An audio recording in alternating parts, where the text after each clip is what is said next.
Welcome again all the students of class 8. We had learnt about different types of cells in our previous videos. Today we are going to discuss an observing cell under a microscope. बच्चों, किस प्रकार से cell का हम observing करेंगे, निरीक्षण करेंगे microscope के द्वारा, क्योंकि नॉर्मली जो सेल है वह हमें ओपन आई से, नेक्ड आई से नहीं देख पाते हैं हम लोग उसको। बच्चों, यहाँ पे फिगर 2.1 माइक्रोस्कोप का फिगर दिया हुआ है। इसमें ऊपर जहाँ पे लेंस लगाया जाता है उसे आईपीस कहते हैं, जहाँ से हम क्या करते हैं, देखते हैं। ठीक है, ये जो आपको हम बता रहे हैं, ये आईपीस, यहाँ पे लेंस लगता है, यहाँ से ये पूरा ट्यूब रहता है। ठीक है, इस ट्यूब को डिफरेंट एंगल पे एडजस्ट करने के लिए एडजस्टमेंट नॉब्स होता है। ठीक है, एडजस्टमेंट नॉब्स, ये एडजस्टमेंट नॉब है और ये ट्यूब है, यहाँ ट्यूब लिखा हुआ है।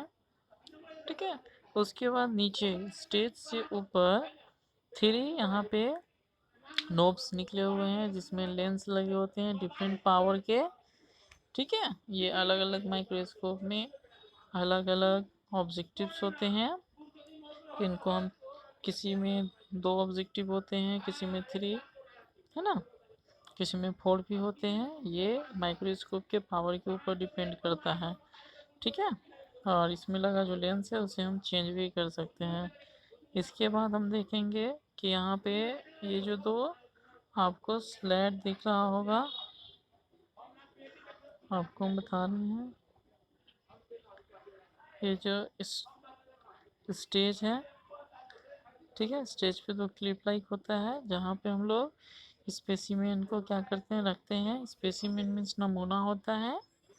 ठीक है, और उसके बाद नीचे जो मिरर है, इस स्पेसिमेन के नीचे एक होल होता है जहाँ से क्या होता है, जो हमारा स्पेसिमेन होता है उस पे लाइट इस मिरर के द्वारा रिफ्लेक्ट होता है, और लाइट जब रिफ्लेक्ट होता है तो हम ऑब्जेक्टिव के हेल्प से डिफरेंट एंगल पे उसे ऑब्जर्व करते हैं। तो आईपीस पर जब हम अपने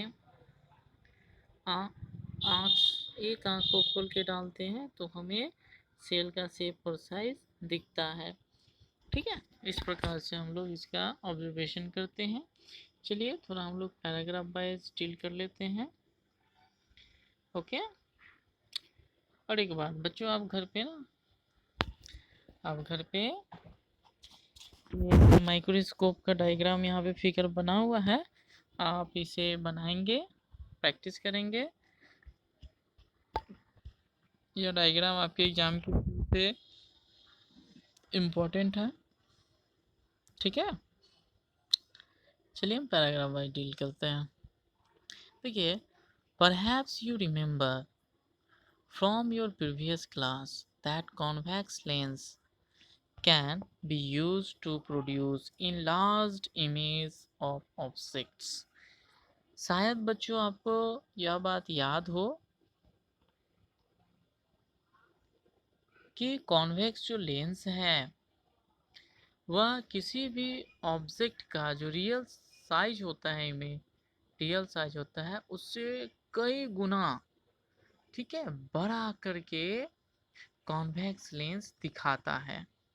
ठीक है, a microscope uses a magnifying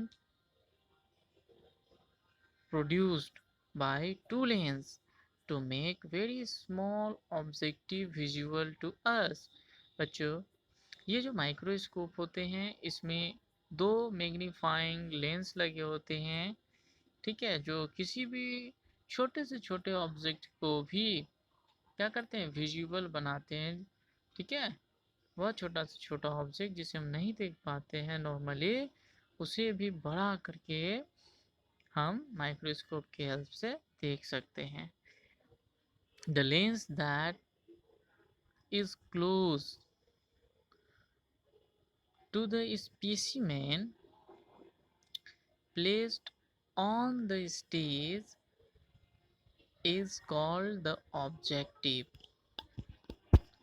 बच्चों, आपको मैंने अभी कुछ देर पहले बताया था कि स्टेज के ऊपर ये जो 3 नॉब्स आपको दिख रहे हैं, इसमें डिफरेंट पावर के लेंस लगे होते हैं और एक आईपीस के यहाँ पे लेंस लगा होता है। अब माइक्रोस्कोप में 2 लेंस का ही यूज होता है नॉर्मली। यहाँ पे इस तीनों में से किसी वन टाइम स्टडी जब करेंगे तो किसी एक, अगर हम इससे कर रहे हैं ऑब्जर्वेशन, तो सिर्फ इस लेंस और यहाँ से ट्यूब से होते हुए इस लेंस, ये दोनों लेंस का जो पावर है वो उतना टाइम, जितना पावर का है उतना टाइम्स मल्टीपल हो जाएगा और उतना ही टाइम्स बड़ा वह ऑब्जेक्ट का इमेज हमें दिखाई देगा। ठीक है, फिर ये जो नेक्स्ट हमारा है, ये सेकेंड ऑब्जेक्टिव है। इसमें भी डिफरेंट पावर का लगा हुआ है। ठीक है, तो मान लीजिए कि कोई भी ऑब्जेक्ट है, तो यहाँ पे अगर हम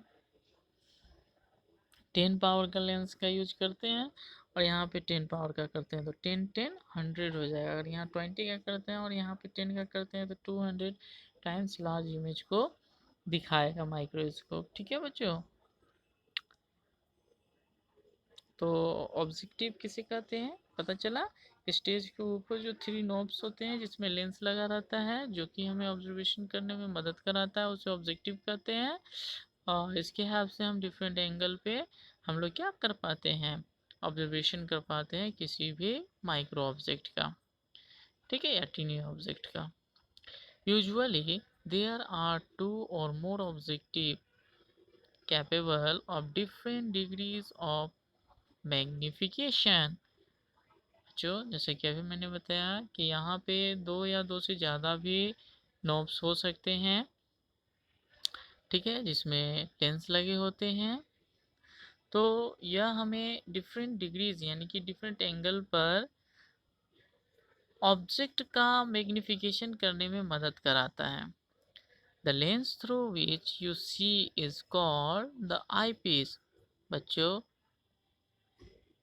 वह लेंस जिसके हेल्प से आप ऑब्जेक्टिव स्टेज पे रखे हुए, ठीक है, जो स्पेसिमेन है उसको ऑब्जेक्टिव के हेल्प से ट्यूब से होते हुए यहाँ आईपीस के पास में, यहाँ जो देख रहे हैं, ठीक है, यहाँ पे जो अपर ट्यूब में जो लेंस लगा रहता है उसे हम लोग आईपीस के नाम से जानते हैं। The image produced by the objective acts as an object for the eyepiece which magnifies it further। बच्चों, वह इमेज जो ऑब्जेक्टिव के द्वारा हमारे स्पेसिमेन का जो लिया जाता है वह आईपीस तक जब पहुंचता है तो दोनों के जो पावर है उसका मल्टीपल कर उतना टाइम बढ़ा करके हमें विजुअलाइज कराता है उस टीनी या माइक्रो थिंग्स का इमेज। ठीक है, नेक्स्ट हम लोग जानेंगे स्टेनिंग एंड माउंटिंग। देखिए बच्चों, cells, tissues, microorganism and so on that are viewed through a microscope are called specimens. बच्चों, स्पेसिमेंस मीन्स नमूना होता है। तो जैसे कि सेल, टिश्यू या माइक्रोस्कोप या माइक्रो ऑर्गेनिज्म या किसी भी दूसरे छोटे से छोटे चीज़ के बारे में जब हम माइक्रोस्कोप पे उसका शेप और साइज के बारे में स्टडी करते हैं तो उन सभी चीज़ों को हम लोग स्पेसिमेन के नाम से जानते हैं, यानी कि नमूना के नाम से जानते हैं। ठीक है, ये specimen is usually stained before being viewed.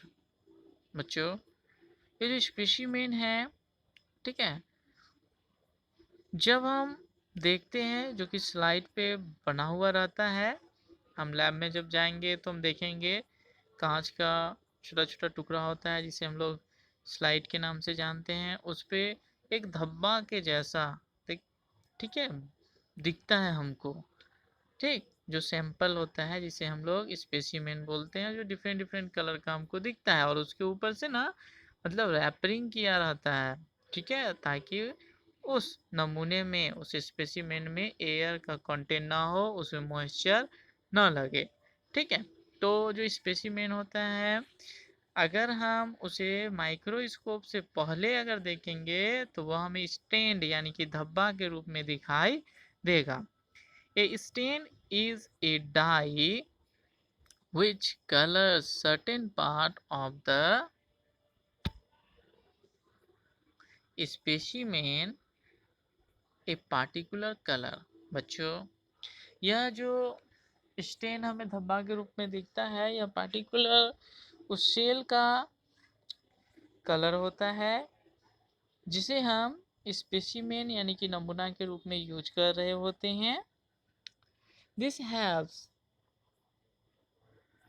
one distinguish between different part of the specimen। बच्चों, हमें इस कलर के माध्यम से स्लाइड्स को आसानी से पहचानने में मदद मिलती है कि यह किसका सैंपल है, किसका नमूना है।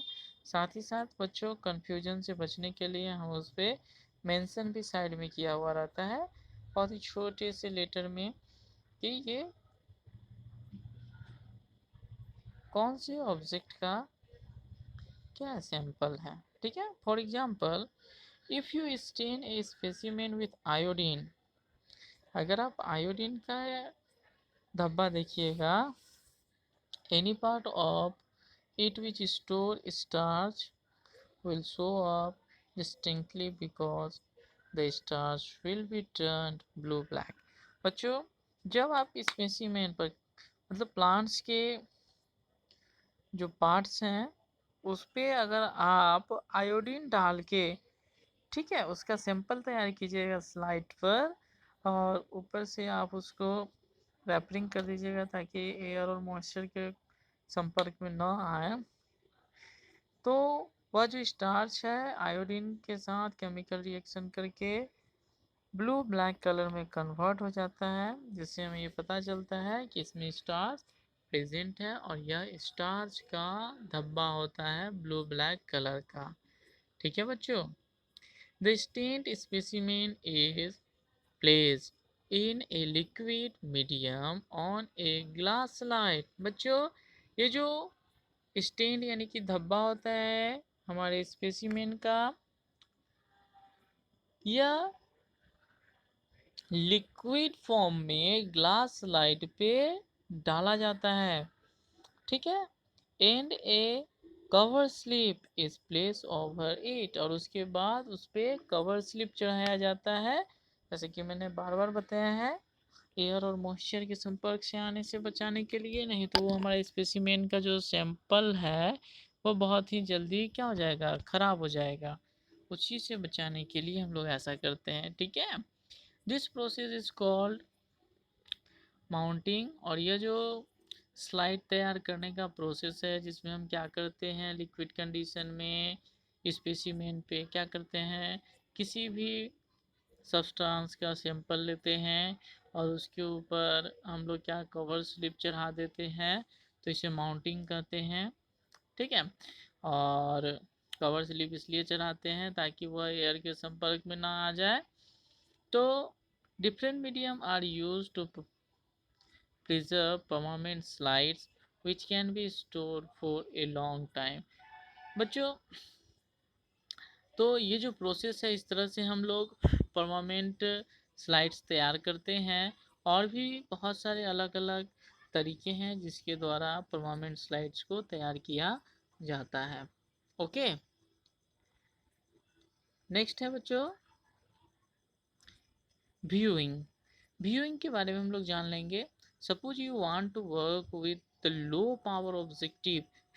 सपोज अगर आप लो पावर ऑब्जेक्टिव वाले माइक्रोस्कोप पर वर्क करना चाह रहे हैं और किसी भी टीनी या माइक्रो ऑब्जेक्ट को देखना चाह रहे हैं, तो आपको सबसे पहले क्या करना होगा, सो देखेंगे हम लोग।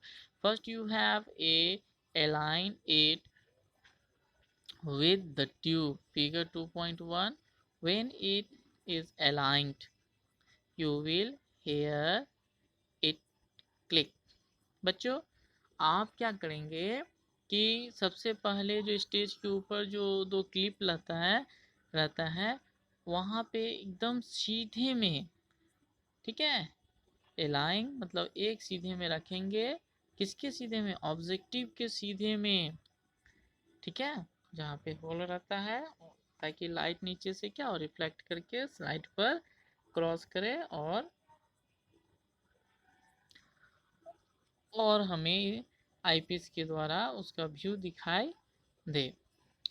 ठीक है बच्चों, तो स्टेज पे हम लोग रखते हैं ट्यूब के ठीक नीचे सीधा। देन मूव द मिरर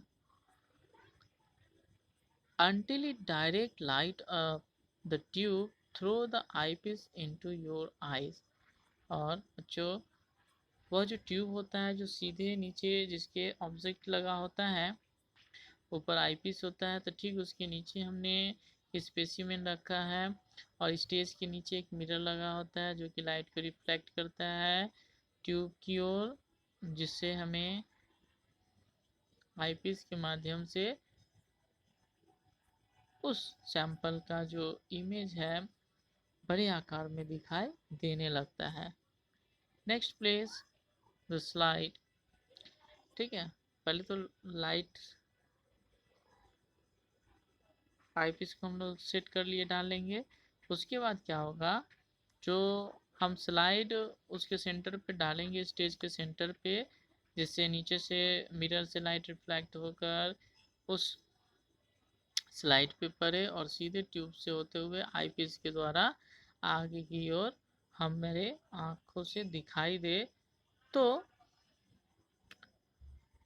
अब हम उसे देखने के लिए क्या करेंगे, थोड़ा सा एडजस्टमेंट करेंगे। ठीक है, और एडजस्टमेंट किसके द्वारा करेंगे, हम अपने ट्यूब्स का एडजस्टमेंट नॉब्स के द्वारा करेंगे। ठीक है, until the objective is about a quarter of an inch away from the slide। बच्चों,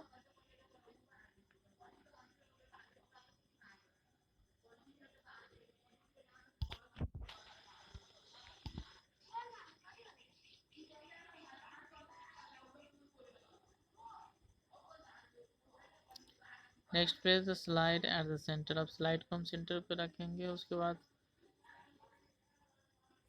और हम क्या करते हैं, अपने ऑब्जेक्टिव को फिर एडजस्ट करते हैं, जिससे हमें उस ऑब्जेक्टिव का जो साइज ऑब्जेक्टिव और स्लाइड के बीच में ना हमको लगभग 1 इंच का डिस्टेंस होना चाहिए। ठीक है, 1 इंच का डिस्टेंस होना चाहिए।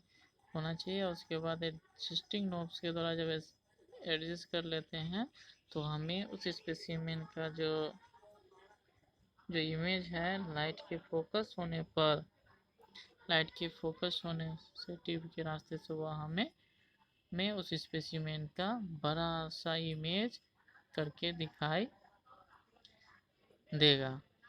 ठीक है बच्चों, और हमें और अच्छे से क्लियर इमेज देखने के लिए और अच्छे से हमें इमेज को देखने के लिए हम क्या करते हैं कि हम एडजस्टमेंट नॉब्स के द्वारा उसका यूज करते हैं, ताकि हमें उसका इमेज और अच्छे से दिखाई दे और एक्चुअल दिखाई दे। ठीक है बच्चों, आप इसे पढ़ेंगे, कोई भी प्रॉब्लम होगा तो मुझे बताएंगे। ठीक है, थैंक यू।